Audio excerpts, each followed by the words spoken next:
Welcome to all and thank you for participating in GFDRR Partnership Days. Resilience and disaster risk management are at the core of the World Bank's group mission to end extreme poverty and promote shared prosperity. Resilience and disaster risk management are at the core of the World Bank's group missions to end extreme poverty and promote shared prosperity. Why? Because disaster hurts the poor and the vulnerable most. Disasters can wipe out years of development gains in a matter of seconds.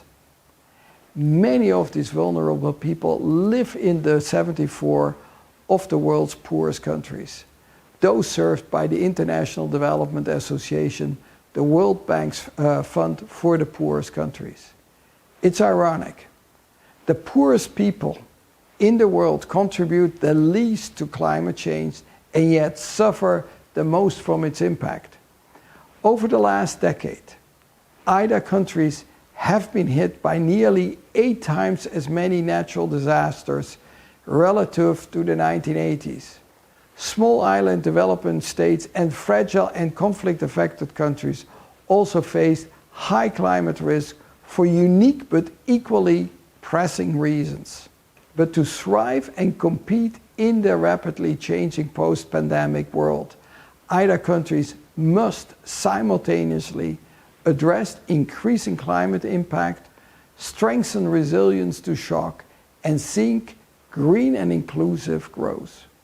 Responding to such challenges require collaboration and knowledge sharing across groups and borders, and IDA has been providing such leadership to help countries adapt to climate change and mitigate impacts of disasters. In FY21, 60% of total climate finance was for adaptation, and IDA helped 62 countries institutionalize disaster risk reduction as a national priority. GFDRR has been supporting such efforts by IDA and the World Bank for more than 50 years to bring resilience to scale. GFDRR strategically focuses its grant funding in areas where there is a high likelihood of mobilizing additional development financing to increase impact.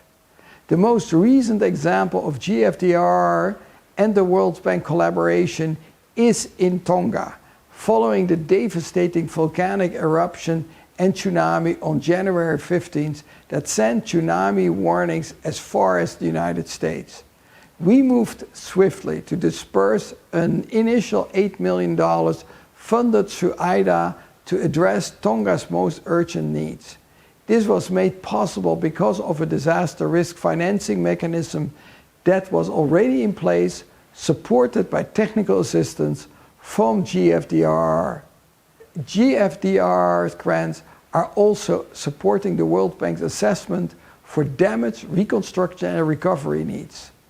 The rapid assessment report showed an estimated 90.4 million in damages, the equivalent of approximately 18.5% of Tonga's gross domestic product.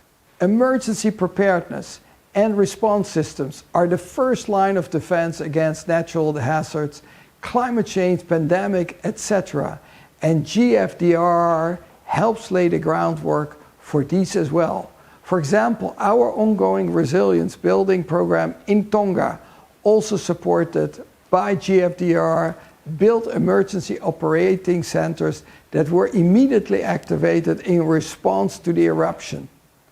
Working together with partners like you, we strive to empower and equip everyone, and especially those who are vulnerable, to prepare for and respond with more confidence to the impacts of natural disasters and climate change.